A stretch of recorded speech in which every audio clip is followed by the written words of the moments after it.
गरौँ अहिलेका मुख्य समाचारबाट। सिन्धुपाल्चोकमा फेरि पहिरोको विपत्ति। आज बिहानको पहिरोमा 11 जनाले ज्यान गुमाए, दर्जनभन्दा बढी घर पुरिँदा 20 जना अझै बेपत्ता।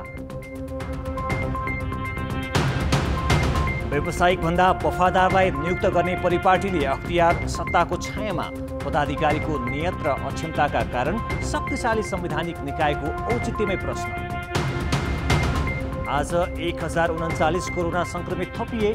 काठमाडौँ उपत्यकामा मात्रै 597। अब PCR परीक्षण 2000 रुपैयाँमै हुने। भारतमा महामारी झनझन भयावह। लगातार चौथो दिन 90,000 भन्दा बढी संक्रमित। भारत जाने र स्वदेश फर्कनेको सुदूरपश्चिम सीमा नाकामा लड्को। र कोरोना महामारीका कारण फुटबल क्लबहरू सङ्कटमा। खर्च धान्न नसकेपछि विदेशी खेलाडीको धमाधम विदाई।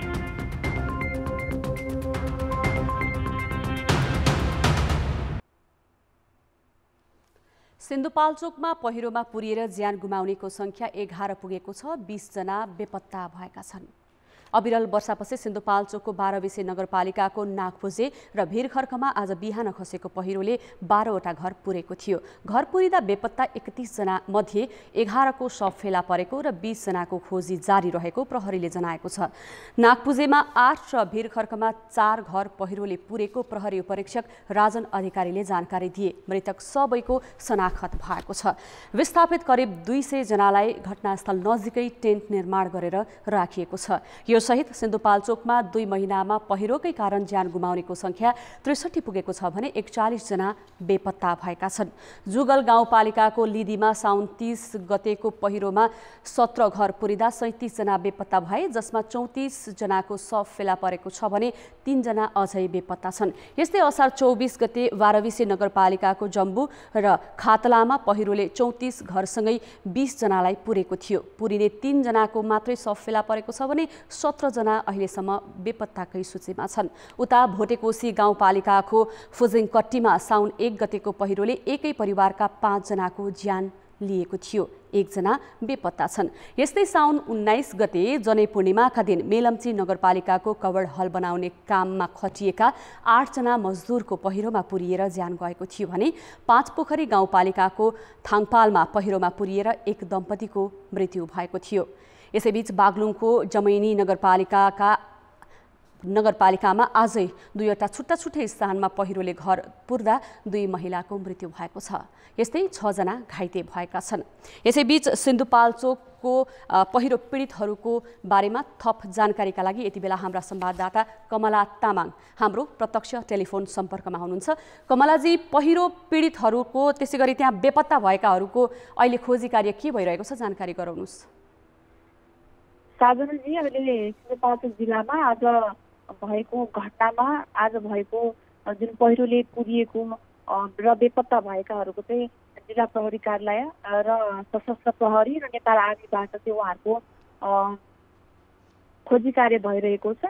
अहिले बाटो नभएको कारणले गर्दाखेरि कुनै पनि मेसिनरी सामानहरू लगेर चाहिँ खोज्न सक्ने स्थिति पनि छैन। पानी पनि परिरहने भएको कारणले गर्दाखेरि उहाँहरूले पनि खोजी कार्यमा चाहिँ अलिकति असहज भइरहेको थियो। अहिलेसम्म चाहिँ जतिजनाको चाहिँ सब भेटिएको छ उहाँहरूले चाहिँ घरेलु सामग्रीहरू नै प्रयोग गरेर चाहिँ बेपत्ताहरूलाई चाहिँ खोजिरहनु भएको छ। पहिरोबाट विस्थापित भएकाहरूको व्यवस्थापन कसरी गरिएको छ कमलाजी? अहिले पहिरोबाट 200 जना भन्दा बढी चाहिँ विस्थापित भएको हामीलाई त्यहाँका जनप्रतिनिधिहरूले चाहिँ जानकारी दिनुभयो र उहाँहरूलाई चाहिँ आज तत्कालै कहाँ स्थानान्तरण गर्ने भनेर उहाँहरूले चाहिँ अब त्यहाँ आसपासका बस्तीहरू अन्य ठाउँमा लानलाई असहज भएकै कारण बस्तीभन्दा अलिकति यता जो त्यहीँका बासिन्दाहरूको चाहिँ अब रोजीरोटी गरी खाने ठाउँ बारी थियो। सोही बारीमा लगाएको कोदो चाहिँ सबै फाडेर उहाँहरूले चाहिँ अब 12 नगरपालिका र विभिन्न दात्री निकायहरूबाट नेपाल रेड क्रस सोसाइटीबाट आएको टेन्टहरू चाहिँ त्यहाँ बोकेर लगेर गाडी जाने ठाउँ छैन बाटो नभएको कारणले गर्दाखेरि, र त्यहाँ चाहिँ अब हाइवेबाट बोकेर लगेर अहिले त्यहाँ बारीको पाटामा चाहिँ टेन्ट लगाएर अहिले उहाँहरूलाई चाहिँ आजलाई शिफ्ट गरिएको छ। सिन्धुपाल्चोकमा यसपटक पहिरोका कारण ठुलो मानवीय क्षति भइसकेको छ। यस खालको क्षति योभन्दा अगाडि थियो कि थिएन र यो पालि बढ्नुको कारण के हो, के भन्नुहुन्छ तपाईँ? सिन्धुपाल्चोक जिल्लामा विगत 2071 साल जुरे पहिरोदेखि नै मानवीय चाहिँ रूपमा ठुलो क्षति हुँदै आएको छ र यो पहिरो चाहिँ यस वर्ष चाहिँ सानो ठुलो गरेर यो वर्ष मात्र 3 महिनाको अवधिमा चाहिँ 18वटा पहिरोहरू गइरहेको छ। यसमा ठुलो मध्येमा चाहिँ मान्नु पर्दाखेरि ठुलो मात्रामा भौतिक क्षति र मानवीय क्षति भएको चाहिँ लिबी र जम्बुरा खाद्दल र आज भएको गुमथाङ रहेको छ र यो पहिरो अत्याधिक मात्रामा जानु कारण भनेको सिन्धुपाल्चोक जिल्लाको भोटीकोशी गाउँपालिका चाहिँ अलि जोखिमयुक्त ठाउँ नै हो। त्यो राज्यले नै जोखिमयुक्त ठाउँ भनेर पहिचान गरेको ठाउँ हो। तर आज जहाँ पहिरो गएको थियो त्यो ठाउँमा चाहिँ अब भूकम्पले पनि त्यति धेरै असर नगरेको ठाउँ र बाढी पहिरोले पनि त्यति धेरै असर नगरेको ठाउँ हो। त्यति उहाँहरूलाई चाहिँ अब जोखिम नै भनेर अहिलेसम्म कुनै पनि सूचीमा चाहिँ राखिएको थिएन। त्यहाँका बस्तीका व्यक्तिहरू चाहिँ सुरक्षित ठाउँ नै ठाउँ भनेर उहाँहरू बसिरहनु भएको थियो र माथिबाट जुन बाटोहरू बगेर आएको कारणले गर्दाखेरि नै आज चाहिँ ठुलो मात्रामा अब दिउँसो या बिहान भएको भए त्यहाँका स्थानीयहरू चाहिँ अब अन्यत्र जान सक्नुहुन्थ्यो होला, भाग्न सक्नुहुन्थ्यो होला। तर बेलुकाको समय भएको कारणले गर्दाखेरि थाहा हुनेहरू त त्यहाँबाट घरबाट निस्केर चाहिँ पाखा लाग्नु भयो, थाहा नहुनेहरू चाहिँ त्यहाँ आज पुरिएर बेपत्ता हुनुभएको छ। 11 जनाको चाहिँ मृत्यु भएको छ। कमलाजी, तपाईँले भने जस्तै सिन्धुपाल्चोकका धेरै ठाउँहरू पहिरोको जोखिममा छन् भनेर सरकारले नै तोकिसकेको अवस्थामा पनि त्यहाँ चाहिँ अझै पनि बसोबास भइरहनुको कारण चाहिँ के हो? त्यहाँको स्थानीय सरकारले अहिलेसम्म उनीहरूलाई चाहिँ सुरक्षित स्थानमा स्थानान्तरणको लागि के चाहिँ गरिरहेको छ त अहिलेसम्म? साधनाजी, सिन्धुपाल्चोक जिल्लामा भूकम्पमा मात्रै 32वटा ठाउँलाई 32वटा बस्तीलाई चाहिँ स्थानान्तरण गर्नुपर्ने यो उच्च जोखिममा छ भनेर भूगर्भविदहरूले चाहिँ ठाउँ पहिचान गरिएको हो। उहाँहरू चाहिँ त्यो ठाउँ छोड्न नसक्नुको कारण भनेको उहाँहरूको जीविकोपार्जन नभएकै कारणले गर्दा हो। उहाँहरू त्यति बेला पनि विस्थापित हुनुभएको हो। त्यो फेरि उहाँहरू आफ्नै खास तल फर्किनुको कारण भनेको अब उहाँहरू जहाँ बस्नुहुन्छ उहाँहरूको खेतबारी त्यही भएको कारणले गर्दा उहाँहरू चाहिँ अब विस्थापित भएर जुन ठाउँमा बस्नु भएको थियो त्यो ठाउँमा चाहिँ उहाँहरूको जीविकोपार्जनको लागि कुनै पनि माध्यम नभएको कारणले गर्दाखेरि उहाँहरू जोखिममै फर्किनु पर्ने उहाँहरूको बाध्यता हो। र अर्को कारण भनेको उहाँहरू आफ्नो पुरानो खासतलो छोड्न चाहनुहुन्न। त्यो भएको कारणले गर्दाखेरि पनि अब यति ठुलो मात्रामा चाहिँ यसरी ठुलो दुर्घटना हुन्छ भनेर सिन्धुपाल्चोकवासीले चाहिँ त्यो परिकल्पना पनि नगरिएको हो।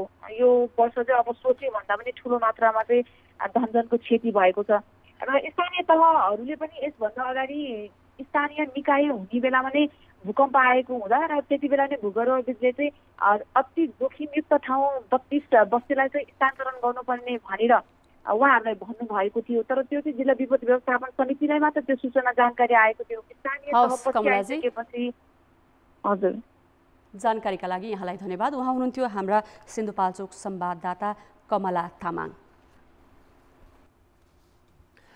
अख्तियार दुरुपयोग अनुसन्धान आयोगले अहिले आलोचनाको केन्द्रमा छ। आर्थिक लेनदेनका ठूला प्रकरणमा आँखा चिम्लिएर खुद्रै अनियमिततामा संलग्नमाथिको कारबाहीमा सीमित भएपछि अख्तियारको विश्वसनीयतामाथि नै प्रश्न उठेको हो। सेवानिवृत्त कर्मचारीलाई अख्तियारको पदाधिकारी बनाउने र तिनले नियुक्त दिनेको इसारामा काम गर्ने प्रवृत्तिका कारण यो अवस्था सृजना भएको हो। 3 दशकभन्दा बढी समय निजामती सेवामा बिताएर अवकाश पाएका नवीन घिमिरे 2 वर्ष अख्तियारको नेतृत्व गरेर आइतबार बिदा भए। अख्तियार यस अवधिमा खुद्रे भ्रष्टाचारका प्रकरणमा मात्रै सीमित भयो। तर उच्च प्रशासक र मन्त्रीसँग जोडिएका ठुल्ठुला प्रकरणमा उसले आँखा चिम्लियो। यही कारण घिमिरे त विवादित भए नै अख्तियारको औचित्यमाथि नै प्रश्न उठ्यो। अख्तियारले सरकारको छायामा आफूलाई विवादित पारेको यो पहिलो पटक भने होइन। यस अघिका प्रमुख आयुक्तका पालामा पनि भ्रष्टाचारका ठूला प्रकरणमा वाइवाई पाउने काम खासै भएको छैन।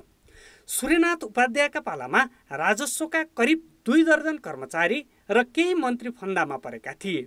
यो बेग्लै कुरा हो कि उनी पनि आरोपमुक्त चाहिँ थिएनन्। त्यसयता भने जो प्रमुख आए पनि नियुक्तिकर्ताकै इसारामा चले। भ्रष्टाचार छानबिन गर्ने महत्त्वपूर्ण जिम्मेवारी पाएको यो संस्थाको नेतृत्व वा पदाधिकारीमा अहिलेसम्म अवकाश प्राप्त कर्मचारीकै हालिमुहाली छ। सर्वोच्च अदालतको न्यायाधीशमा समेत विज्ञता र ख्याति कमाएको व्यक्ति ल्याउने परम्परा रहेका बेला अख्तियारका लागि चाहिँ पूर्व कर्मचारीलाई नै छान्ने कार्य त्रुटिपूर्ण देखिन्छ, जबकि यहाँ पूर्व कर्मचारीलाई नै नियुक्ति गर्नुपर्ने कुनै बाध्यकारी व्यवस्था छैन। यो संवैधानिक परिषदले केवल पूर्व प्रशासकहरूलाई मात्रै छान्ने गरेको छ। त्यहाँ चाहिँ यो संवैधानिक परिषदको त्रुटिपूर्ण दृष्टिकोण त्यहाँ प्रतिबिम्बित भएको छ। कतिपय अवस्थामा त्यो दुराशायुक्त भावनाले पनि त्यस्ता मानिसहरू ल्याइन्छ। अख्तियार दुरुपयोग अनुसन्धान आयोगले राम्रोसँग काम गर्न सकेको छैन। त्यसो भएको हुनाले अब अख्तियार दुरुपयोग अनुसन्धान आयोगलाई र सबै संवैधानिक आयोगहरूलाई पूर्व प्रशासक क्लब हुनबाट जोगाउने हो भने संविधान त्रुटिपूर्ण छैन, नियुक्ति प्रक्रियामा परिवर्तन ल्याउने हो भने यसले संवैधानिक अपेक्षा अनुरूपको परिणाम दिन सक्छ। खासमा हरेक सरकारले अख्तियारका लागि आफ्नो इसारामा काम गराउन व्यावसायिक भन्दा वफादार व्यक्ति रोज्दै आएका छन्। लोकमान सिंह कार्कीदेखि दीप बस्नेत त्यसकै उदाहरण हुन्। सुशासन कायम गराउने भन्दा सत्ताको शक्तिमा हुने आर्थिक अनियमिततामा प्रश्न नउठाउने र आदेश मान्नेलाई नेतृत्वमा लाने प्रवृत्तिकै कारण यतिखेर यो संवैधानिक निकायको औचित्यमै प्रश्न उठेको छ। भागबण्डाको अपसंस्कृतिमा गयो, जस्तो कि इन्स्टिट्युसनहरू कब्जा गर्ने, संयन्त्रहरू कब्जा गर्ने, यी भए राष्ट्रिय संयन्त्र, संवैधानिक संयन्त्रहरू। ठुल्ठुला भ्रष्टाचारका घटनामा दोषीलाई कारबाही गर्ने निकायको रूपमा नभएर यो ठुल्ठुला भ्रष्टाचारका घटनामा संलग्न चाहे ती 70 करोडका हुन्, चाहे ती 2-4 अरबका कुरा हुन्, चाहे ऊर्जाका कुरा, जलस्रोतका कुरा हुन्, यो भ्रष्टहरूलाई चाहिँ उपयुक्त समय हेरेर जनताको ध्यान अन्यत्र उपयुक्त भनेको उनीहरूको लागि उपयुक्त अन्यत्र मोडिएको बेला पारेर उन्मुक्ति दिने निकायको रूपमा यो चाहिँ विकसित भयो चरित्र। आदेश मान्ने पूर्व कर्मचारी भन्दा पनि अनुसन्धानमा दखल र व्यावसायिक जिम्मेवारीमा कसैसँग सम्झौता नगर्ने पात्रलाई अख्तियार नसुम्पने हो भने यो संस्था झनै विवादित र कमजोर हुनेछ। कान्तिपुर समाचारका लागि दीपक आचार्य, काठमाडौँ। सत्तारूढ दल नेकपाले दुई अध्यक्ष बीचको शक्ति सङ्घर्ष सामे पार्न पार्टीको निर्देशनमा सरकार चल्नुपर्ने निर्णय गरेपछि प्रश्न उठेको छ। त्यो हो, सरकार जनताको हो कि पार्टीको? हुन त लोकतान्त्रिक प्रणालीमा पार्टीहरूले आफ्ना मुद्दा लिएर जनतामाझ जान्छन् र चुनाव जित्नेले सरकार बनाउँछन्। जब सरकार बन्छ त्यसपछि भने त्यो पार्टीको नभई जनताको हुन्छ। तर अहिले पार्टीको निर्देशन मान्नुपर्ने निर्णय गरेर नेकपाले सरकारलाई प्रजातान्त्रिक र जनहितभन्दा दलको छाया बनाउन खोजेको देखिन्छ। उत्कर्षमा पुगेको आन्तरिक विवाद थामथुम पार्ने क्रममा नेकपाका दुई अध्यक्षले शक्ति बाँडफाँड मात्र गरेका छैनन्, पार्टीको निर्देशन सरकारले मान्नुपर्ने निर्णयलाई स्थायी समितिबाटै अनुमोदन गरेका छन्। नेकपाको पछिल्लो निर्णय झट्ट हेर्दा सामान्य लागे पनि खासमा यो लोकतान्त्रिक पद्धति र सरकारको स्वायत्तता विपरीत छ। यसले के सरकारले पार्टीको घेराभन्दा माथि उठेर कुनै निर्णय गर्न सक्दैन भन्ने प्रश्न उठाएको छ। दलीय प्रणालीबाट निर्वाचित भए पनि सबै जनतालाई बराबरी दृष्टिले हेर्नुपर्ने सरकारले बजेट, विकास निर्माणदेखि राजनीतिक नियुक्ति लगायत सबै विषयमा दलको आदेश मान्दै जाने हो भने लोकतन्त्रकै मर्म हराउने चिन्ता समेत हुन थालेको छ। पार्टीको एउटा भूमिका हुन्छ भने सरकारको चाहिँ अर्कै भूमिका हुन्छ। उनीहरू सम्पूर्ण जनताप्रति जवाफदेही हुनुपर्ने स्थिति हुन्छ। त्यसो हुँदाखेरि सरकारले हो पार्टीको चाहिँ सहयोगमा उनीहरूले जितेर आएका हुन्छन्, सरकार बनेको हुन्छ, यसमा कुनै शङ्का छैन। तर सरकारका हरेक काम कारबाहीहरूमा पार्टीले दखलअन्दाजी गर्ने, नियुक्तिदेखि लिएर बजेट छुट्याउने कुराहरूदेखि लिएर बजेट चाहिँ के अरे संसदमा कुनै ऐन कानुन पास गर्ने कुराहरूदेखि लिएर यसमा पार्टीले गर्ने चाहिँ दखलअन्दाजीले वास्तवमा मुलुकमा प्रजातन्त्र रहँदैन। तर दलीय व्यवस्थामा सत्ताको नेतृत्वकर्ता पार्टीले विधि र पद्धति बसाउन तथा जनअपेक्षा सम्बोधन गर्न सरकारलाई नीतिगत मार्गनिर्देशन गर्नु जायज मानिएला। तर नेतै पिच्छेको गुट र भागबण्डा तोकेर यो ठाउँमा फलानालाई नियुक्ति गर्नु भन्दै पार्टीले निर्देशन दिँदा सरकार पनि प्रभावकारी हुन सक्दैन। कार्यक्षमता र विज्ञता भन्दा भाग पुर्याउनेका लागि राजनीतिक नियुक्ति गर्न थालियो भने त्यसले झन् बेथिति बन्ने डर हुन्छ। हाम्रो मान्छे भन्दा राम्रो मान्छे नियुक्त गर्ने कुरा राइट म्यान राइट प्लेस पनि भन्ने गरिन्छ। त्यसो गर्नका निम्ति पार्टीले रोस्टर बनाउने कुरा, त्यो पार्टीले रोस्टर बनाएको कुरालाई सरकारले आफ्नो रोस्टरमा ढाल्ने कुरा र सरकारले अयोग्य व्यक्तिहरू नियुक्तिमा नपरुन् भन्ने कुराको निम्ति सरकारले बहुत ध्यान दिने कुरा, त्यसको निम्ति चाहिँ पद्धति बसाल्नुपर्छ। त्यो पद्धति भनेको पार्टीको ओनरसिप, पार्टीको अनुमति, पार्टीको सहमति। किन यो म भनिराखेको छु भने त्यसको जस अब्जस चाहिँ पार्टीले नै लिनुपर्छ। त्यसो भएको हुनाले सरकार भनेको अस्थायी हो, आवधिको। निर्वाचनमा जाँदा पार्टी र उसका नीति मूल आधार हुन्, तर सरकार बढिसकेपछि त्यसले गर्ने हरेक निर्णय सामूहिक र सर्वस्वीकार्य हुनुपर्छ। तर सार्वभौम अधिकारमा पनि दलले हस्तक्षेप गर्ने र सरकार स्वयं पार्टी विशेषमा सीमित हुने हो भने जनताले सरकारी निर्णयहरूको अपनत्व कसरी लिन सक्छन् र? कान्तिपुर समाचारका लागि नवराज पाण्डे, काठमाडौँ।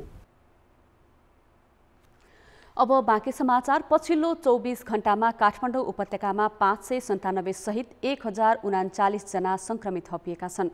भाइरसका बिरामीमध्ये थप 9 जनाको मृत्यु भएको छ।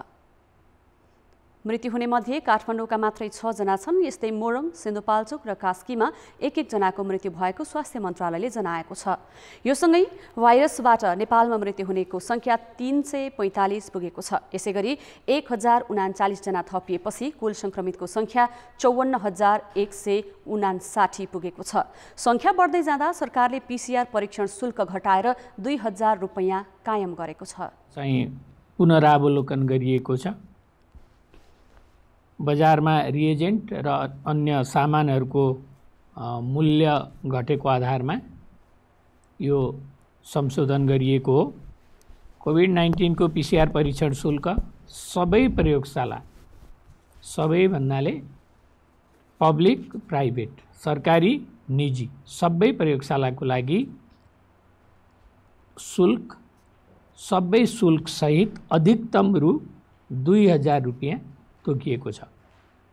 आज 45 जिल्लामा थपिएका संक्रमित मध्ये काठमाडौँका मात्र 483 जना हुन्। यस्तै भक्तपुरमा 81, मोरङमा 71 र बर्दियामा 61 जनामा संक्रमण पुष्टि भएको छ। संक्रमण बढिरहँदा परीक्षण भने घटाइएको छ। पछिल्लो 24 घण्टामा 9165 नमुना परीक्षण गरिएका छन्। पछिल्लो 24 घण्टामा 1173 जना संक्रमण मुक्त भएपछि निको हुनेको संख्या 38,697 पुगेको छ। पीसीआर विधिबाट कोरोना भाइरस संक्रमण परीक्षणको शुल्क सुरुमा 5500 रुपैयाँ थियो। त्यो शुल्क 4400 हुँदै अहिले 2000 रुपैयाँमा झारिएको छ। परीक्षणको शुल्क के आधारमा निर्धारण गरिन्छ? यस विषयमा हाम्रा सहकर्मी कृपाल गौतमले स्वास्थ्य मन्त्रालयका सहप्रवक्ता डाक्टर समीर कुमार अधिकारीसँग कुराकानी गरेका छन्। नेपालमा सुरुमा पीसीआर परीक्षणको 5500 रुपैयाँ थियो। त्यसपछि अब अहिले घटाएर 2000 रुपैयाँ भन्दा बढी लिन नपाउने निर्णय भएको छ। यो मूल्य निर्धारण गर्ने आधार चाहिँ के हो? सुरुका दिनहरूमा सामानको उपलब्धता गाह्रो थियो। मूल्य अन्तर्राष्ट्रिय बजारमा निकै धेरै मूल्य पनि थियो।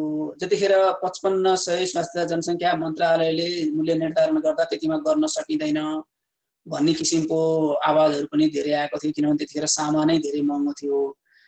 पछिल्लो समय मूल्यहरू समायोजन हुँदै जाँदा, सामानको उपलब्धता बढ्दै जाँदा यसलाई बजार अनुसार, बजारमा भएको सामानहरूको दर अनुसार चाहिँ हामीले यसलाई समायोजन गर्दै जानुपर्ने हुन्छ। पछिल्लो समय सबै शुल्क सहित अधिकतम 4400 निर्धारण गरिएको थियो भने अहिले आएर सामानको उपलब्धता र मूल्यहरूलाई हेरेर सबै शुल्क सहित 2000 भन्दा बढी शुल्क लिन नपाउने गरी निर्णय गरिएको। हामीले मूल्य निर्धारण त आज गर्यौं, तर हाम्रै देशको निजी संस्थाहरूले चाहिँ 10-15 दिन अगाडि नै 2500 मा पीसीआर परीक्षण गर्न थालिसकेका थिए। यो हामीले चाहिँ ढिलो चाहिँ किन गरेको डाक्टर साहब? हामीले सुरुमै मूल्य निर्धारण गर्दैखेरि पनि अधिकतम मूल्य भनेर निर्धारण गरिएको छ। त्यसमा एकदमै तलदेखि नै भनेको 2 रुपैयाँदेखि 1 रुपैयाँदेखि नै पनि लिन पाइयो। त्यो चाहिँ सामानहरूको उपलब्धता बजारमा कसरी हुँदै जान्छ, रेट कसरी हुँदै जान्छ, किनभने बजारलाई हामीले प्रतिस्पर्धात्मक पनि बनाएका छौँ। पछिल्लो समय आउने सामग्रीहरू सस्तो हुँदै आउने भएपछि पछिल्लो लटमा ल्याइएको सामग्रीका आधारमा प्रयोगशालाहरूले कम मूल्यमा परीक्षण गर्न सुरु गर्नुहुने हो। त्यही नै भएको हो। सरकारले यसको मूल्य समायोजन गर्दाखेरि चाहिँ बजारमा उपलब्ध भएको सामान कति दरमा आइराखेको छ, सरकारले खरिद गर्दाखेरि टेन्डर गर्दाखेरि आएका जति पनि प्रस्तावहरू छन् ती प्रस्तावहरूको आधारमा हामीले मूल्य कतिसम्म निर्धारण गर्न मिल्छ भन्ने कुरो अधिकतम मूल्य हामीले निर्धारण गर्ने हो। न्यूनतम मूल्य बजारले निर्धारण गर्दै त्यसलाई समायोजन गर्दै जान्छ। त्यसैका आधारमा हामीले अधिकतम मूल्य चाहिँ तोक्दै जाने गरेका हौँ। हामीले अधिकतम मूल्य तोक्दाखेरि चाहिँ कतिपय मानिसहरूले जसले सरकारी अस्पतालमा परीक्षण गराउँथे उनीहरू त महँगो मूल्य तिर्न बाध्य भयो नि त, किनभने निजीमा त अझै सस्तो थियो, 10-15 दिन अगाडिदेखि नै सस्तो थियो। त्यो चाहिँ के भएको होला? हामीले निर्देशिका अनुसारको व्यक्तिहरूको सबै परीक्षण आजका मितिसम्म पनि निःशुल्कै गरिराखेका छौँ। अहिलेसम्म निःशुल्क परीक्षणको जुन दायरा छ त्यो दायराभित्र परेका व्यक्तिहरूलाई शुल्क कुनै पनि निकायमा लिने गरी गरिएको छैन। तर कुनै व्यक्तिले निजी प्रयोगशालामा गएर म शुल्क तिर्छु भनेर भन्दा उहाँहरूले शुल्क तिरेर गर्न पाउने व्यवस्था भयो। सरकारी प्रयोगशालाहरूले सबै निःशुल्क नै गरिराखेका हो। तर निर्देशिकाभित्र नपरेको व्यक्ति म सशुल्क रूपमा पैसा तिरेरै गर्छु भन्दाखेरि उहाँहरूले गर्न पाउने बाटोहरू हामीले खोलेको अवस्था हो। बजारले सस्त्याउँदै जाने कुरो उपलब्धता र गुणस्तरीय उपलब्धता र मूल्यको आधारमा त्यसलाई तल झार्दै गएपछि हामीले पनि अधिकतम मूल्यलाई चाहिँ निर्धारण गर्दै गइएको अवस्था हो। त्यसैले यसलाई ठगिएको अथवा कसैलाई कुनै व्यक्तिलाई ठग्ने गरी चाहिँ वातावरण बनाइएको भन्ने गरी चाहिँ बुझ्न नपर्ला, बुझ्न हुँदैन। त्यसरी परीक्षणको शुल्क कम हुने बित्तिकै अब गुणस्तरहीन सामग्रीहरूको पनि प्रयोग गर्ने सम्भावना उत्तिकै रहन्छ। यस्तोमा स्वास्थ्य मन्त्रालयले निगरानी कसरी गर्छ? यसलाई नियन्त्रण गर्नका लागि, यसको निगरानी बढाउनका लागि सामग्रीहरूको आयात हुने ठाउँदेखि नै हामीले निगरानीहरू बढाउँछौँ। गुणस्तरहीन सामग्रीहरूको आयातमा नै हामीले प्रतिबन्ध लगाउने गरी त्यस्ता सामग्रीहरू आयात हुन नदिने गरी प्रबन्धहरू मिलाउँदै गएका छौँ भने यहाँ आइसकेर प्रयोगशालाहरूले परीक्षण गर्दाखेरि पनि हामीले हिजो आज केही दिनमा देख्यौँ होला कुनै प्रयोगशालामा परीक्षण गर्दा नेगेटिभ अर्कोमा गर्दा पोजिटिभ आएका अवस्थाहरू कहीँ पनि देखिएको घटनाहरू देख्ने बित्तिकै हामीले विज्ञहरू सम्बन्धित प्रयोगशालाहरूमा गएर नमुनाहरू त्यो जुन परीक्षण गरेका नमुनाहरूलाई लिएर उहाँहरूको ल्याबको अनुगमन गरेर ती नमुनाको फेरि थप टेस्ट गरेर त्यो प्रयोगशालामा भएको डिफेक्टहरू सम्बन्धित व्यक्तिहरू ठगिनु भएको विषयहरू सबै कुराहरूलाई लिएर हामीले सुधार गर्ने कामहरू चाहिँ गर्दै गएका हुन्छौँ। त्यही भएर सर्वसाधारण ठगिने खालको अथवा सर्वसाधारण ठग्नका लागि गुणस्तरहीन सामग्रीहरूको प्रयोग गरेर धेरै सस्तो परीक्षण हुने अथवा सस्तोको लागि व्यक्ति ठग्ने खालको वातावरण बन्न राज्यको संयन्त्रहरूले दिँदैन, त्यस्तो अवस्था आउन दिँदैन। हजुर, भनेपछि भोलिको दिनमा यो पिसिआर परीक्षणको मूल्य अझै सस्तिन सक्छ? तपाईँ हामीले देखिरहेका छौँ अहिले हामीले 2000 आजका मितिमा तय गर्दाखेरि पनि योभन्दा अगाडिको अधिकतम मूल्य 4400 हुँदाखेरि पनि त्योभन्दा धेरै कमै परीक्षण भइरहेको अवस्थामा हामी अब योभन्दा धेरै सस्तोमा सामग्रीहरू आउन थाल्यो भने फेरि यसलाई परिमार्जन गर्दै जान्छ। कोरोना भाइरसको संक्रमणको जोखिम दिन प्रतिदिन बढ्दो छ। अझ छिमेकी मुलुक भारतमा त महामारीले भयावह रूप लिँदै गएको छ। एकातिर महामारी बढ्दै जाँदा काम बन्द भएपछि ज्यान जोगाउन नेपाली स्वदेश फर्कने क्रम रोकिएको छैन। तर विडम्बना स्वदेशमा परिवारको गर्जो टार्नै मुस्किल परेपछि बाध्य भई धेरैजसो नेपाली महामारीको उच्च जोखिमका बीच पनि ज्यानको प्रवाह नगरी दिनहुँ भारत गइरहेका छन्। पश्चिम कैलालीको त्रिनगर गोरीफन्टा नाकामा आउने र जानेको यस्तै दृश्य देख्न सकिन्छ। धनगढीको त्रिनगर गोरीफन्टा भन्सार नाका पुगेर टेकराज जोशीले तयार पारेको स्थलगत रिपोर्ट। म अहिले कैलालीको गौरीफन्टा त्रिनगर भन्सार नाकामा छु। भारतमा कोरोना भाइरस संक्रमण बढ्दै गएपछि यो नाकाबाट दैनिक हजारौं मानिसहरू स्वदेश प्रवेश गरेका थिए। तर अहिले भने उत्तिकै संख्यामा मानिसहरू भारत गइरहेका छन्।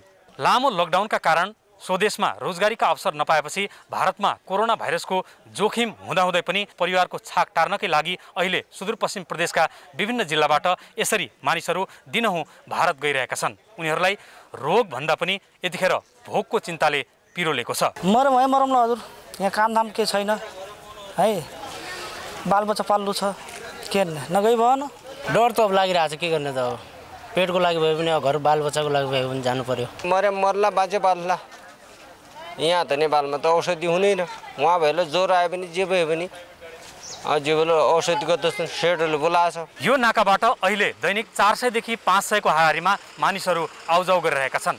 बिहान 10 बजेदेखि 5 बजेसम्म नाका खुल्ने व्यवस्था गरिएको छ।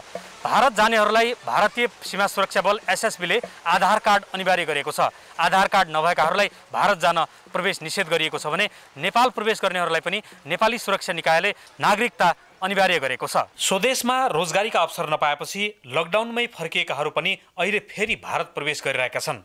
अर्कोतिर भारतमा भएकाहरू त्यहाँ कोरोना भाइरसको संक्रमण बढ्दै जाँदा रोजगारी खोसिएपछि स्वदेश प्रवेश गरिरहेका छन्। यसरी नाकामा आउने र जानेको उत्तिकै भिड देख्न सकिन्छ। भारतमा नोकरी चाकरी केही छैन, नोकरी पानी केही छैन, खालि त्यतिकै बसेका थियौँ। आज खुल्ला, भोलि खुल्ला, पर्सि खुल्ला भनेर त्यसले खाना लान नमिलेको त्यसले अवस्था आएको। रोजगारी छैन हैन, रुममा थियौँ, अब ती समस्या भएर आएको। कोरोना महामारी बढ्दै जाँदा सीमा नाकामा यसरी मानिसहरू दिनहुँ जोखिमपूर्ण तरिकाले ओहोर दोहोर गरिरहेका छन्। यसरी आउजाउ गर्नेहरूबाट संक्रमण फैलिने जोखिम बढे पनि यसको व्यवस्थापनका लागि सरोकारवाला निकायले भने देखेर पनि नदेखे चाहिँ गरिरहेका छन्। कान्तिपुर समाचारका लागि क्यामेरामा सुदीप थापाका साथमा टेकराज जोशी, धनगढी, कैलाली।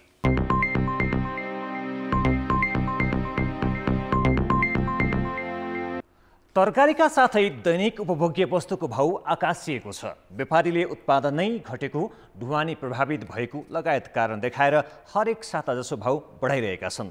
हरियो तरकारी एक महिनामै 100% सम्म महँगिएको छ। दाल र गेडागुडीमा पनि व्यापारीले आफू खुसी मूल्य बढाइरहेका छन्, तर बजारमा सरकारको प्रभावकारी नियमन नै छैन। एक महिना अघि खुद्रा बजारमा प्रायजसो हरियो तरकारीको मूल्य प्रति किलो 60 रुपैयाँ भन्दा बढी थिएन। गोलभेडा 60 रुपैयाँमा पाइन्थ्यो। 1 किलो घिरौँलाका लागि 40 रुपैयाँ तिरे पुग्थ्यो। प्रति किलो प्याजलाई 32 रुपैयाँ भन्दा बढी तिर्नु पर्दैनथ्यो। आलुको मूल्य प्रति किलो 50 रुपैयाँ भन्दा कमै थियो। तर साउन मसान्तको मूल्यमा अहिले बजारमा कुनै तरकारी पनि पाइँदैन। मूल्य 100% सम्म बढेको छ। प्याज र आलुको मूल्य दोब्बर भएको छ भने गोलभेडाकै मूल्य व्यापारीले प्रति किलो 100 रुपैयाँ लिन्छन्। महँगो छ नि, अरू पनि सबै महँगै भएको छ। अहिले तरकारीहरूदेखि लगेर चामलहरू सबै कुरा महँगै भएको छ। पहिला 10-20 रुपियाँले चाहिँ नि तरकारीको छाक टर्थ्यो, अहिले एक छाकले 100 रुपियाँ पर्छ। अनि कसरी चाहिँ नि चल्छ? आफूले आफ्नो देशमा केही उत्पादन हुँदैन, सबै चाहिँ नि उही छिटो धनी हुने आइडियामा मात्रै लाग्छन्। मेहनत गर्ने कोही छैन। हामी जस्तो सर्वसाधारणहरूलाई चाहिँ नि अप्ठ्यारै हुन्छ, जसरी नि पेल लिएर भए नि सहेर बस्नुपर्छ। हरियो तरकारी मात्र महँगिएको होइन, व्यापारीले दैनिक उपभोग्य अन्य वस्तुको भाउ पनि बढाएका छन्। दाल र गेडागुडीको मूल्य 5 महिनामा 20% बढाइएको छ। चिनीको मूल्य 70 रुपैयाँबाट 95 रुपैयाँ पुर्याइएको छ। व्यापारी भने मूल्य वृद्धिमा उत्पादन र आपूर्ति नै कम भएको तथा निषेधाज्ञालाई कारण देखाउँछन्। महँगो त यो बेला महँगै हुने सिजनमा पाउँदा नै पाउँदैन। अलिक कम अफ सिजन हो, सबै थोक फल्ने सिजन होइन। अनि त्यही माथि यो चाहिँ अहिले चाहिँ लकडाउन भएर सबै ठाउँबाट पर्याप्त तरकारी नआएको भएर अलि महँगो भएको हो। नत्र महँगो त महँगै हुन्छ यो सिजन। खुद्रा बजार महँगिनुको कारण होलसेल व्यापारी पनि हुन्। अझ किसानको तरकारी खेतबारीबाट उठाएर बजार पुर्याउने बिचौलियाको त रजगज नै छ। तर महँगी नियन्त्रणमा राख्नका लागि नियमित अनुगमन गर्नुपर्ने जिम्मेवारीका सरकारी निकायको बजारमा कहीँ कतै उपस्थिति देखिँदैन। उनीहरू हस्तक्षेप बढाउने भन्दा प्रगति विवरण देखाउने भूमिकामा सीमित छन्। विभागको टोली राम्रोसँग परिचालन गरेर मूल्य सूची सङ्कलन पनि गरेका छौँ। त्यसबाट दलहन छ नि दालहरू, दाल र तेलमा केही वृद्धि भएको देखिन्छ। त्यो वृद्धिमा पनि उहाँहरूले बिना आधार बढाउन पाउनुहुन्न। के आधारमा बढेको भनेर पेश गर्नुपर्ने हुन्छ। हामीले यसलाई अब टाइट गरेर जान्छौँ। महामारीले अहिले उपभोक्ताको क्रय शक्ति नै घटेको छ। यस्तो बेला महँगी बढ्दा त्यसको मार न्यून आय भएका उपभोक्तालाई झन् धेरै पर्छ। त्यसैले प्रगति विवरण देखाउने भन्दा पनि मूल्यमा व्यापारीको मनोमानी रोक्ने सरकारी नियमन अहिलेको आवश्यकता हो। कान्तिपुर समाचारका लागि क्यामेरामा सञ्जय लुइटेलका साथ अञ्जना लामिछाने, काठमाडौँ। भारतको अर्थतन्त्र यसपालि 24%ले खुम्चने प्रक्षेपण छ। महामारीको असर कुल गृहस्थ उत्पादन खुम्चने भएको हो। त्यसको असर नेपाली अर्थतन्त्रमा पनि पर्ने निश्चित छ, किनभने नेपालले 62% वस्तु भारतबाट ल्याउँछ, साथै विप्रेषणको 15% हिस्सा पनि भारतबाटै आउँछ, जसका कारण भारतको अर्थतन्त्र खुम्चिँदा नेपालमा पर्ने असरलाई लिएर बहस हुन थालेको छ। कोरोना भाइरस संक्रमण फैलिएपछि भारतबाट स्वदेश फर्केका नेपाली युवा यहाँ गुजारा चलाउन समस्या भएपछि फेरि उतै फर्किन थालेका छन्। करिब 20 लाख नेपालीले भारतमा रोजगारी गर्ने गरेको अनुमान छ। नेपाल भित्रिने विप्रेषणको 15% भारतबाट आउँछ। त्यति मात्र होइन, भारतमा उत्पादित वस्तुको एउटा बजार नेपाल हो। नेपालले विदेशबाट आयात गर्ने वस्तुको 62% हिस्सा भारतबाट आउँछ। कृषि उपज, निर्माण सामग्री र औद्योगिक कच्चा पदार्थको ठूलो हिस्सा भारतबाटै आयात हुन्छ। त्यस्तै नेपालको कुल निर्यातको 72% भारतमा हुन्छ। तर भारतको अर्थतन्त्र 40 वर्ष यता नै पहिलो पटक ऋणात्मक भएको छ। यसपालि अर्थतन्त्र 24%ले खुम्चिने त्यहाँको तथ्याङ्क तथा आयोजना कार्यान्वयन मन्त्रालयले प्रक्षेपण गरिसकेको छ। त्यसको सोझो असर नेपालमा खास गरी निर्यात र विप्रेषणमा पर्ने राष्ट्र बैंकको भनाइ छ। भारतीय अर्थतन्त्र सङ्कुचनमा जाने अवस्था सिर्जना हुँदा अथवा यो अहिले जुन सङ्कुचनमा गएको छ त्यो सङ्कुचनले निरन्तरता पाउँदाखेरि हाम्रो निर्यात व्यापार प्रभावित हुन सक्ने एउटा जोखिम देखिन्छ। त्यसै गरिकन हाम्रो विप्रेषण आप्रवाहको ठूलो हिस्सा भारतबाट प्राप्त हुन्छ। करिब 15% जति विप्रेषण आप्रवाह भारतबाट प्राप्त हुने र भारतीय अर्थतन्त्र सङ्कुचनमा जाने, भारतमा आर्थिक क्रियाकलापहरू सङ्कुचनमा जाने भन्नुको अर्थ के हो त भनेर भन्दा भारतमा श्रमिकको माग घट्छ र नेपाली लेबर फोर्स, नेपाली श्रमिकहरू जुन भारतमा काम गर्थे र उनीहरूले रेमिट्यान्स पठाउँथे, त्यो अवस्थामा नेपालको रेमिट्यान्स आप्रवाह पनि प्रभावित हुन सक्ने जोखिम रहन्छ। भारतमा उत्पादन घट्दा त्यसले बेरोजगारी बढाई त्यहाँका कामदार नेपालमा सस्तो ज्यालामा काम गर्न आउने र नेपाली युवाले नेपालमै रोजगारी गुमाउने जोखिम छ। व्यापारको 2/3 हिस्सा जोडिएकाले भारतको अर्थतन्त्रमा आउने सङ्कुचनको चाप मूल्यमा पनि पर्नेछ। जस्तो विदेशबाट चाहिँ इन्टरमिडिएट गुडहरू उनीहरूले धेरै लिएर आएर प्रडक्सन गर्छन्, उनीहरूको कम्पिटिटिभनेस नै त्यसैमा छ। सबै होल्ली भर्टिकल्ली इन्टिग्रेटेड भएको छैन उनीहरूको एक्सपोर्ट इन्डस्ट्री धेरै जस्तो ठाउँहरूमा। यदि सप्लाई चेन छिन्नभिन्न भएर आपूर्ति चाहिँ कम भइराखेको हो अथवा उत्पादन कम भएको हो भने त्यसले चाहिँ नेपालमा हाम्रै पनि उद्योगहरूलाई उनीहरूले प्रोभाइड गराउने इन्टरमिडिएट गुड्सहरू इन्डियाबाट धेरै आउँछ होइन, हाम्रोमा सामानहरू धेरै त्यहाँबाट आउनुपर्ने हुन्छ। तर आपूर्ति सक भइदिन्छ। त्यसले गर्दाखेरि यहाँनिर आपूर्ति सक भइदियो भने अर्थात् हामीले चाहेको सामानहरू चाहिँ नेपालमा नआउने स्थिति भयो भने हामीलाई एउटा समस्या, मुख्य समस्या के हुन्छ भने हाम्रो यहाँनिर भाउ बढ्छ, मुद्रास्फीति बढ्छ। रोजगारी गुम्नेदेखि गरिबी बढ्ने जोखिम रहेकाले सरकारले उत्पादन वृद्धि र रोजगारी सिर्जनामा अहिलेदेखि नै तीव्रता दिनुपर्छ। अन्यथा स्थिति सरकारको आकलन भन्दा कठिन नहोला भन्न सकिन्न। कान्तिपुर समाचारका लागि सुदिल पोखरेल, काठमाडौँ। अब अन्तर्राष्ट्रिय समाचार।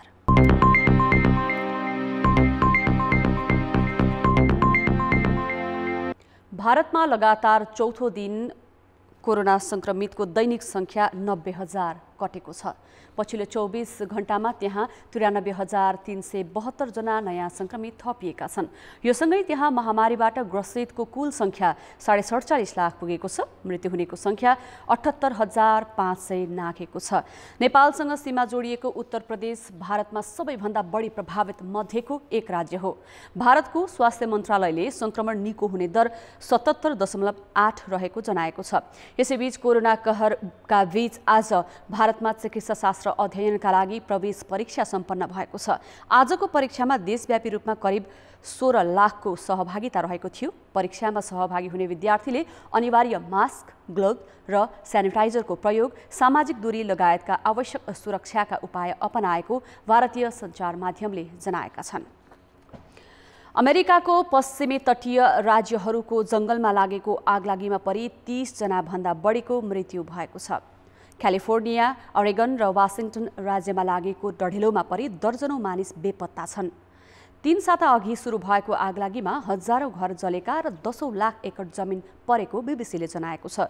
जंगलमा आगो लाग्न थाले यता 10,000 मानिसले घर छाडेर भागेका छन्। बाक्लो धुवाँको मुस्लोका कारण अरेगन राज्यको मुख्य सहर पोर्टल्यान्डका मानिसमा श्वास प्रश्वासमा समस्या देखिएको अमेरिकी सञ्चार माध्यमले उल्लेख गरेका छन्। यस्तै सान फ्रान्सिस्को र सियाटल लगायतका सहरमा बाक्लो मुस्लोको धुवाँले समस्या उत्पन्न गराएको छ। डेमोक्रेटिक पार्टीका तर्फबाट राष्ट्रपतिका उम्मेद्वार जो बाइडेनले आगलागी र त्यसको असरलाई जलवायु परिवर्तनले मानिसको जीवनमा पारिरहेको नकारात्मक प्रभाव मध्येको एक भनेका छन्। समाचारमा पुनः स्वागत छ। चिकित्सा शिक्षातर्फ स्नातकोत्तर तह अर्थात् पिजीको प्रवेश परीक्षा पहिलो पटक एकीकृत रूपमा लिन लागि छ। यसअघि विश्वविद्यालय र स्वास्थ्य विज्ञान प्रतिष्ठानले आफू खुसी लिँदा भन्छुन र आर्थिक चलखेलले विवादित परीक्षा चिकित्सा शिक्षा आयोगले लिन लागेको हो। त्रिभुवन, काठमाडौँ, पूर्वाञ्चल र पोखरा विश्वविद्यालय तथा पाटन, पोखरा, कर्णाली, बीपी कोइराला र चिकित्सा विज्ञान राष्ट्रिय प्रतिष्ठान वीर अस्पतालमा चिकित्सा शिक्षातर्फ स्नातकोत्तर तहको पठन पाठन हुन्छ। ती विश्वविद्यालय र प्रतिष्ठानमा स्नातकोत्तर तहमा विभिन्न 10 विषयमा 1600 सिट क्षमता छ। त्यो सिटमा यसअघि विश्वविद्यालय र प्रतिष्ठानले आफू खुसी प्रवेश परीक्षा लिने गरेका थिए। आर्थिक चलखेल, भन्छुन र परीक्षामा सहभागी नै नभएका विदेशी विद्यार्थीलाई भर्ना गर्ने विकृति बढेपछि विश्वविद्यालय र प्रतिष्ठानको साथमा अब चिकित्सा शिक्षा आयोगले एकीकृत प्रवेश परीक्षा लिन लागेको हो।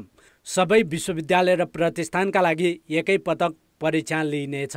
नियमनको कार्यलाई सहज बनाएको छ, शुल्क लगायतका कुराहरूलाई व्यवस्थित गरेर व्यवस्थापन गरेको छ र देश बाहिरबाट पढ्न आउने विद्यार्थीहरूलाई पनि स्पष्ट अहिले पोलिसीहरू निर्धारण गरेर व्यवस्थापन गरेको छ भने देशभन्दा बाहिर पढ्न जाने स्वास्थ्य शिक्षाका या चिकित्सा शिक्षाका विधाहरूको लागि पनि एलिजिबिलिटी सर्टिफिकेटको लागि एउटा व्यवस्थापन गरेको छ।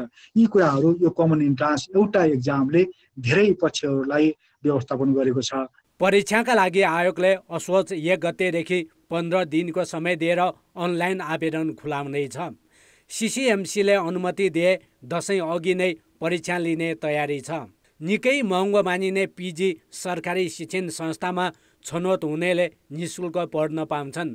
खुल्ला प्रतियोगिताका लागि 50 र सरकारी सेवामा कार्यरत स्वास्थ्य कर्मीका लागि 40 र विदेशी विद्यार्थीलाई 10% कोटा छुट्याइएको छ। परीक्षा उत्तीर्ण मध्ये माथिल्लो योग्यताक्रम पढ्नेले शिक्षण संस्था रोजेर भर्ना हुन पाउँछन्। आइयुएम को, त्रिभुवन विश्वविद्यालयको, काठमाडौँ युनिभर्सिटीको प्रतिष्ठानहरूको यिनीहरूको जाँच दिन छुट्टै ठाउँमा छुट्टै दिनमा आउने जाउने खर्च दुनियाँभरको अप्ठ्यारोलाई हेर्दाखेरि यो समग्रमा हेर्ने हो भने विद्यार्थीको हक हितमा विद्यार्थीको लागि अति नै राम्रो काम हो। 10 ठाउँमा जाँच लिँदाखेरि 10 ठाउँमा अनियमितता हुने सम्भावना हुन्छ भने त्यसलाई चाहिँ एक ठाउँबाट र राष्ट्रिय लेभलको सरकारी लेभलको जाँचमा चाहिँ कडाइका साथ लियो भने त्यो अनियमितता भए हुने सम्भावना पनि कम गर्न सकिन्छ। एकातिर कोटा कम र अर्कातिर महँगो भएकाले यसअघि विश्वविद्यालय र प्रतिष्ठानले लिने गरेको प्रवेश परीक्षा विवादरहित हुन नसकेको पृष्ठभूमिमा आयोगलाई पहिलो पटक लिन लागेको परीक्षा निष्पक्ष बनाउनु पर्ने चुनौती छ। निष्पक्षता र विश्वसनीयता कायम राख्नुपर्ने जिम्मेवारीमा आयोग कति खरो उत्रिन्छ उसको पनि यो एउटा परीक्षा नै हो। कान्तिपुर समाचारका लागि क्यामेरामा राजेन्द्र महर्जनका साथ नारायण किलम्बु, काठमाडौँ। अब जनमतको अन्तिम परिणाम। जनमतमा हिजो हाम्रो प्रश्न थियो, अख्तियार प्रमुख नवीन घिमिरेको 2 वर्षे कार्यकाललाई तपाईले कसरी मूल्याङ्कन गर्नुभएको छ? ए. भ्रष्टाचारप्रति आक्रामक, बी. व्यक्ति हेरी कारबाही र सी. सत्ताको छाया हावी। जनमतको अन्तिम परिणाम यस्तो छ, ए. भ्रष्टाचारप्रति आक्रामकमा मात्र 9%, बी. व्यक्ति हेरी कारबाहीमा 28% र सी. सत्ताको छाया हावीमा 63% मत प्राप्त भएको छ। अब जनमतमा आजको प्रश्न। जनमतमा आज हाम्रो प्रश्न छ, महामारीका बेला खाद्यान्न र तरकारीको मूल्य किन बढेको होला? ए. व्यापारीको मनोमानीले, बी. आपूर्ति नै कम भएकाले र सी. नियमन नभएकाले। जनमतको अन्तिम परिणाम भोलि साँझ 8 बजेको कान्तिपुर समाचारमा प्रसारण गर्नेछौँ। कृपया NEWS news space A, B वा C टाइप गरी 34001 मा SMS गरी आफ्नो मत व्यक्त गर्नुहोला।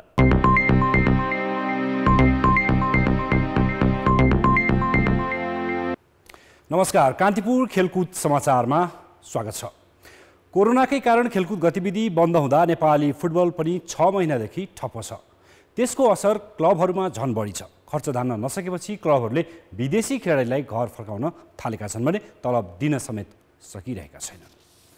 अघिल्लो सिजनको लिग च्याम्पियन मछिन्द्र क्लबले खेलाडीलाई पाल्न नसकेपछि घर फर्काएको छ। क्लबमा आबद्ध अफ्रिकी मुलुकका 3 मध्ये 2 जना गइसकेका छन् भने 1 पनि जाने तय भइसकेको छ। मनाङ मर्साङदीले पनि नियमित तलब दिन नसक्ने बताउँदै विदेशी खेलाडीलाई फर्काएको छ। केही स्वदेशी खेलाडीलाई अनुबन्ध मुक्त गरेको छ। सामान्य अवस्थामा धमाधम खेल हुने र खेलाडीलाई तान्न व्यस्त देखिने ए डिभिजन लिग खेल्ने 14 क्लबलाई कोरोना महामारीले खर्च धान्नै मुस्किल परेको छ। यो समयमा अब यो खेलकुदको कुनै पनि गतिविधि गर्न गाह्रो भएकोले भन्नुहोस् हैन, अनि यो कारणले चाहिँ अब खेलाडीहरूलाई तपाईँको यहाँ राखिराख्दा आर्थिक बोझदेखि लिएर उनीहरूको पनि अब अलिकति फ्यामिली उनीहरूले पनि एउटा निश्चित अब जान्छु भनेर उनीहरू भने वर्ष दिनको बस्छु 2 वर्षको बसाइ वा 6 महिनाको बसाइ भनेर उनीहरूले पनि घरमा भनेको रहेछ। घरको पनि अलिकति उनीहरू सिक हुन थाल्यो कि घरबाट पनि फोन आउन थाल्यो। त्यो देशमा पनि त्यस्तै रहेछ अलिअलि उनीहरूले पनि जान चाहेको पनि हो, हामीले पनि पठाउन चाहेको हो, दुईटै सँगै मिल्यो। अनि हामीलाई पनि अब आर्थिक रूपबाट पनि अलिकति गाह्रो भइराख्दा चाहिँ तपाईँको गरेको यो गेम पनि हुने छाँट देखिएन भन्नु पर्यो।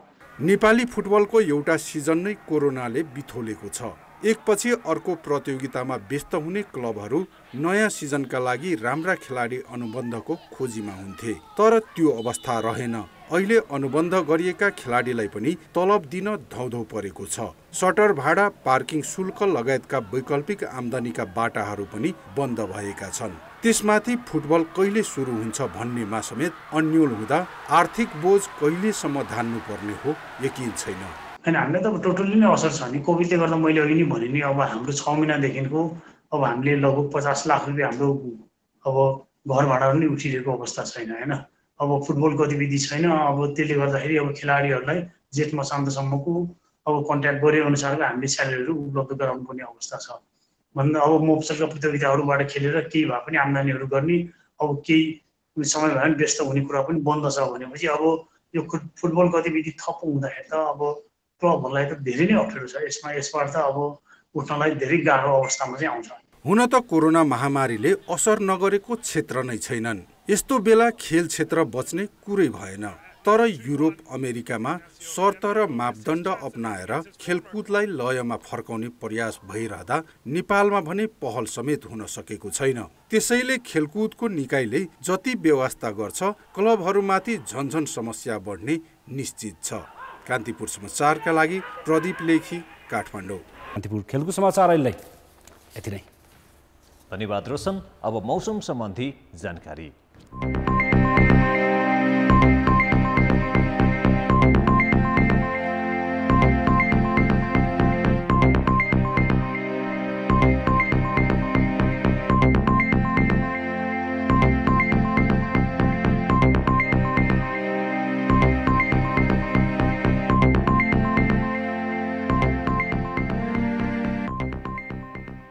अन्त्यमा मुख्य समाचार फेरि एकपटक।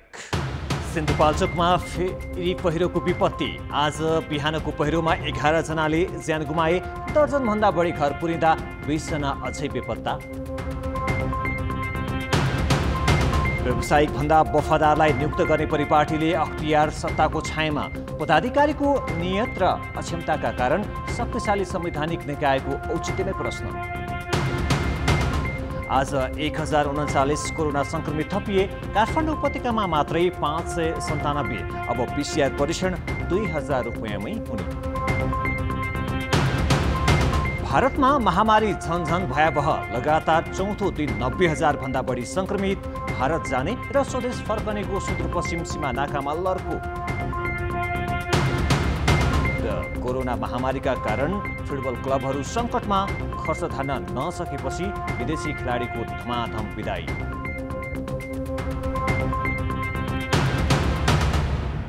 कान्तिपुर समाचार अहिलेलाई सकियो। कान्तिपुर टेलिभिजन हेर्दै गर्नुहोला।